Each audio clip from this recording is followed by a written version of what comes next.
You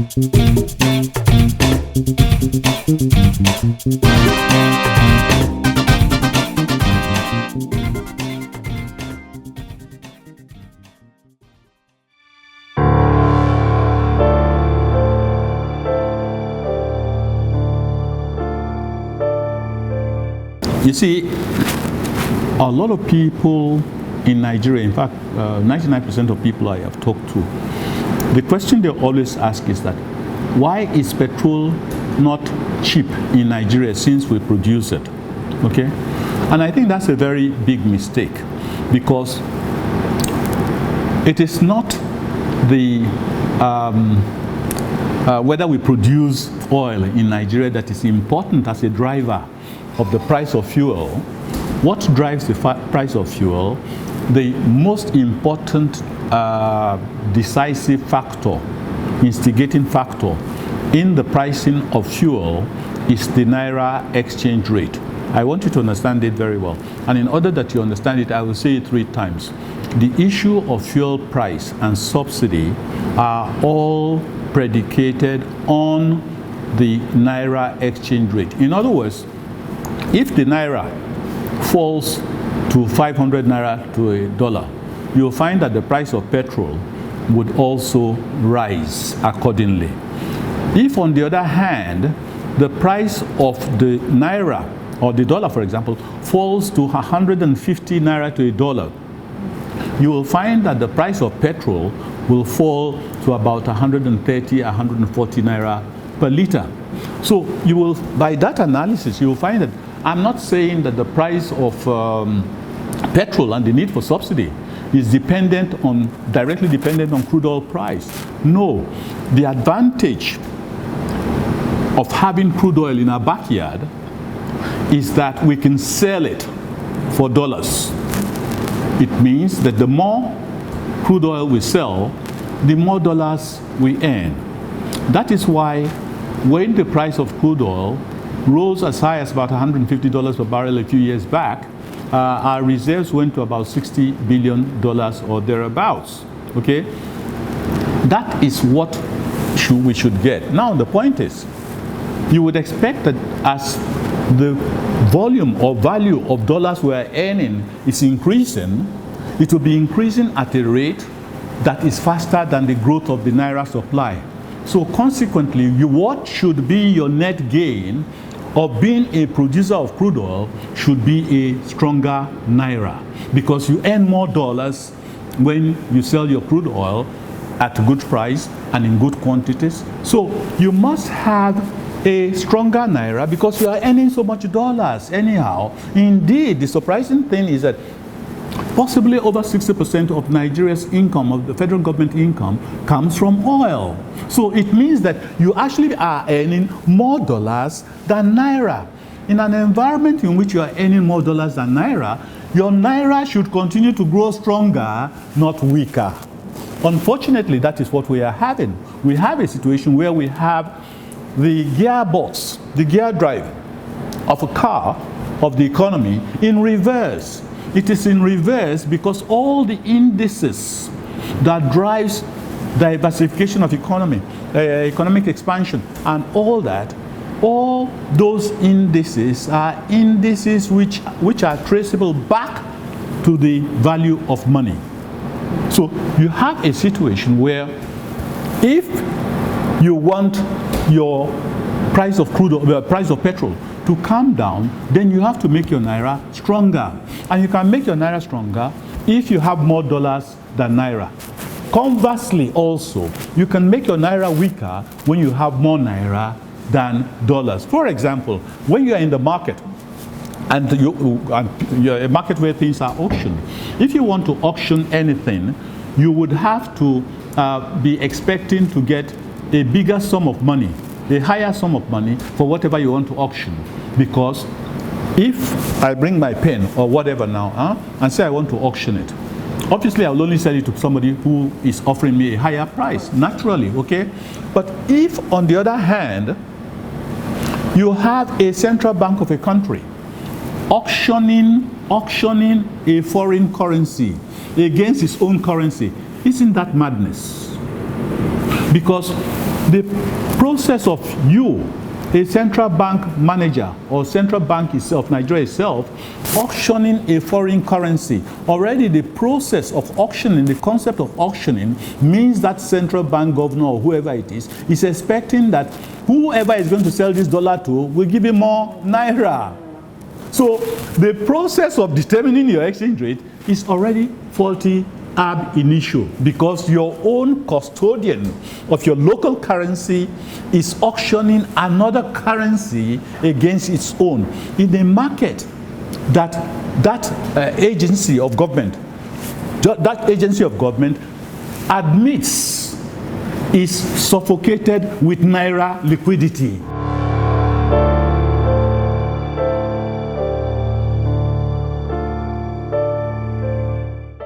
It doesn't make sense at all for you to be earning more dollars and then you start auctioning the dollars. Because I told you from the word go, I said the relationship between the price of petrol and the need for subsidy is significantly dependent on the exchange rate. You can't fault that because it's so clear, you know. The question therefore should be, in order for us to make the petroleum industry or the petroleum downstream sector attractive to investors, first of all, you should liberalize the market and make it easy for people to come in and invest, okay? In order to do that, people who, for example, I'm aware that over 30 companies have received licenses to set up refineries over the years. 65 licenses, and not one of them has started producing. The reason is very simple. People who are going to produce, they probably need to borrow money to set up this plant. They borrow the money and then they produce, and then the government that is supervising their activities says that, oh, you cannot sell at the market price and make a profit. You can only sell below this price. The difference we will pay to you, okay, as subsidy. Because we don't want the price of petrol, knowing fully well it has an instigatory impact on all other products. So we are going to tell you, you will not produce or you will not sell above this price. That is what regulation is all about. And because of that, those people who are putting their money will say, if we have to look at the history, we find that those who have imported petrol, not even set up refinery, imported petrol, it takes maybe 1 year, 2 years for them to get back their subsidy. Especially when the investors are people who have taken money from abroad and they have to repatriate it. So it should not surprise you that all those 60 licensees for refineries, they are not fools because they say, I borrow money, I produce, and then somebody says you must sell it at this price and get it. I'm not going to. That is simple, okay? Look at it from this point of view.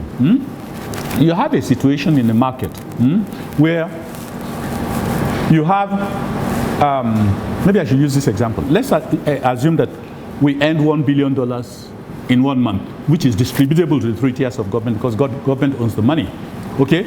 And then you find that $1 billion, somebody captures the $1 billion. Somebody, please listen carefully. Somebody captures the $1 billion and prints in exchange 360 billion Naira. And then they divide this 360 billion Naira to the 3 tiers of government. Okay?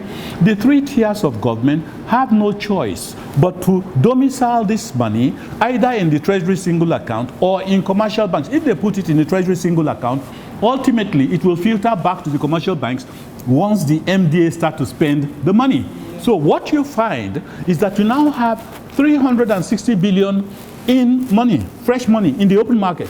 When you now have 360 billion Naira in the money market, okay, and you have what they call a cash reserve ratio, meaning that you must keep 22% of your liquid assets as cash. So it means that the banks themselves can leverage on that 360 billion almost 4 or 5 times. So that translates to almost about 1.5 trillion. Your 360 billion Naira has translated to 1.5 trillion because of the cash reserve ratio that is permissible to the banks as a way of providing money to lenders. Okay? 1.5 trillion Naira now is in the market. Meanwhile, and I want you to listen to this very carefully, 1.5 trillion came out of 360 billion. Now, the same central bank that is playing this hanky-panky now brings 200 million, not billion, no, $200 million to the market to sell in a market that is now having a Naira quantum of 4 or 5 times the value of the 200 million. So you now find that once they start saying we will auction this small quantity of dollars in a market that have already suffocated with so much Naira, the Naira exchange rate has no way to go but down. Simple. This is not rocket science or anything. You know, so when you find that for example, let me ask you a good question. Why would you, as central bank, put it this way, would you borrow money or would you borrow dollars when you have an excess of it in the account? The answer is no, it doesn't make sense. So why do you keep quiet when government is saying we want to go and borrow $1 billion, $2 billion from JP Morgan and Co. and all those people? Meanwhile, the government's chattel, the chattel, you know what the chattel is? Of course, it's 7, yeah? Your own chattel is sitting on $40-something billion. And you say, ignore that one. No, that one is for him to defend the Naira. Isn't that crazy? Isn't that crazy? And then they now go into the market aggressively. Meanwhile, the places where they are going to borrow the $1 billion are probably the same places where your own central bank is domiciling their own $40-something million. Are we well?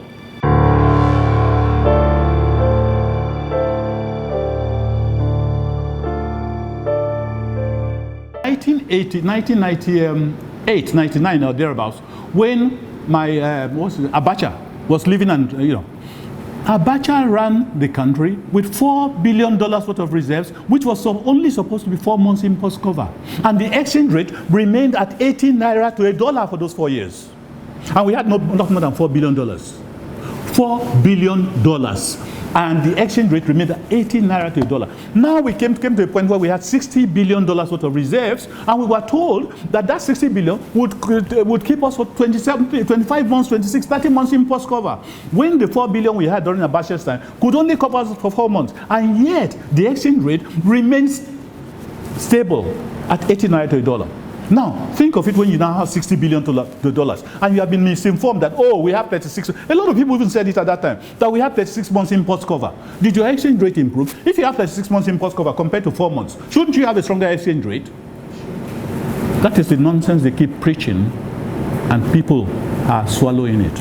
It is not global. It is mainly directed to the foolishness of African governments. When you look at it, you find it's mainly African governments who behave like this.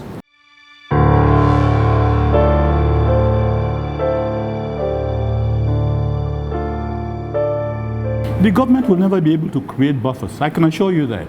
Because it doesn't work that way. You see, look, a buffer, a government that has steadily deepened itself in debt over the years, despite excess surplus income which was earned from oil over the years. So you don't have to believe what they say. They are counting on gullible people, and there are millions and millions of gullible people in Nigeria. For example,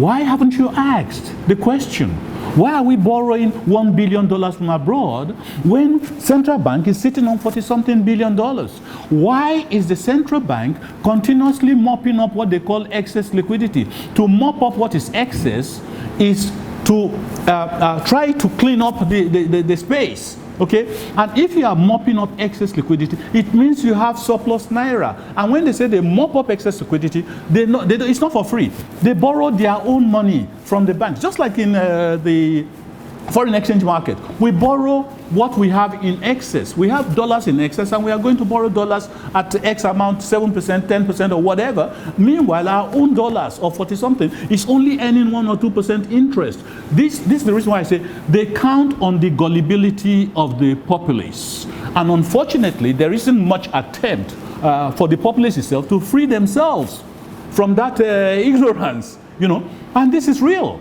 Look, I ask you again, would you borrow what you have in excess at 7%? Obviously no. So why would you tolerate it in your country?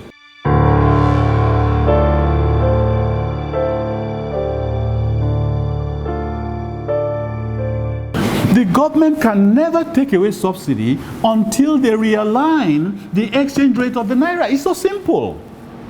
So the question you are striving to ask me should be, how do they make the Naira stronger? Maybe I can articulate it for you. Because, seriously, because that's where we're at.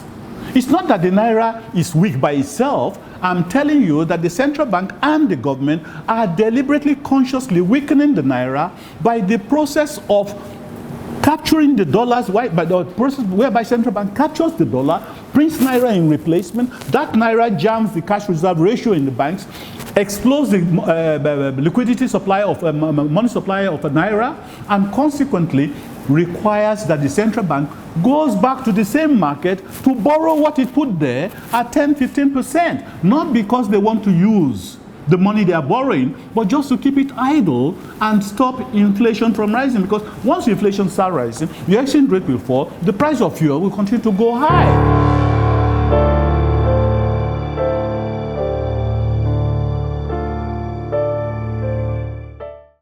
The same way is the reverse of the way that you make the Naira weak. What's the way you make the Naira weak? Create plenty Naira supply, then auction rations of dollars in this market that is suffocated with Naira. That's how you weaken the Naira. So it has no relevance to how much dollars you are earning. The same reverse, if you want to change it so you can have a stronger Naira, all you have to do, stop somebody capturing the dollar revenue and giving you Naira. Distribute the Naira revenue that you're going to share as dollar certificates. Once you do that, you reduce money, you reduce Naira supply. Once you reduce Naira supply, you'll now find a situation where it looks like dollars are running after the Naira. You have to change the whole thing. The Naira becomes stronger. Once the Naira is stronger, you don't need subsidy. You create an enabling environment. An enabling environment in any economy for that wants diversification, improvement, growth, and things like that, must stand on a platform of legs. The legs on which it must stand are the legs of what they call inflation, interest rate, cost of funds, and exchange rate. If you mismanage those three, forget about it. You can earn, look at Venezuela. Venezuela, they are one of the biggest reserves of oil. Okay? But because they themselves were foolish enough to start printing their own currency, anyhow, suddenly the whole place was flooded with local Venezuelan currency, which they started auctioning to against the dollar. So you have the same problem. And we are going that way. Mind you, we are going that way because once you have chosen your own parameters, your path is defined.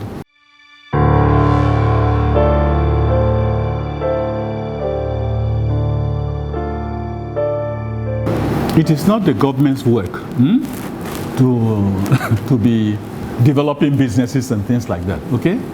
The government is expected to create an enabling environment. The reality is that you cannot have, whether in the successful operation of the petroleum industries bill or this or that, without the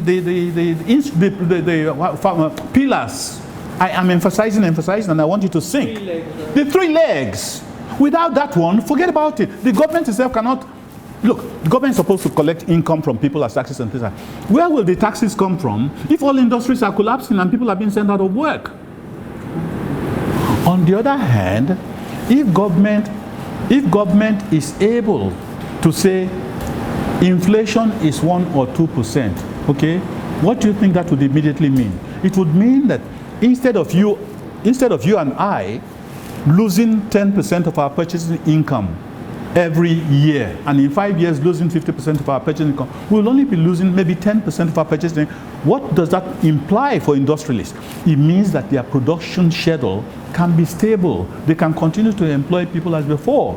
But if, on the other hand, inflation is jumping between 10 to 15 to 18% or something like that, you will remain a poor man for a long time, no matter whatever indices we are showing, because inflation is a determinant of the cost of borrowing.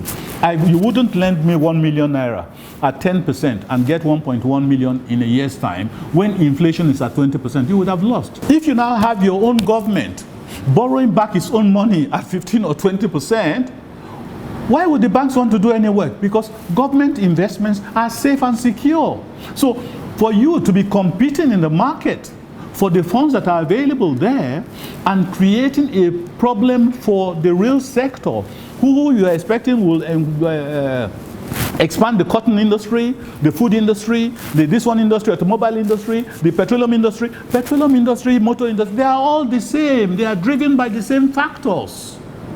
Okay? And the factors that drive them is demand. And you cannot get demand when the money you earn is continuously eroded by inflation.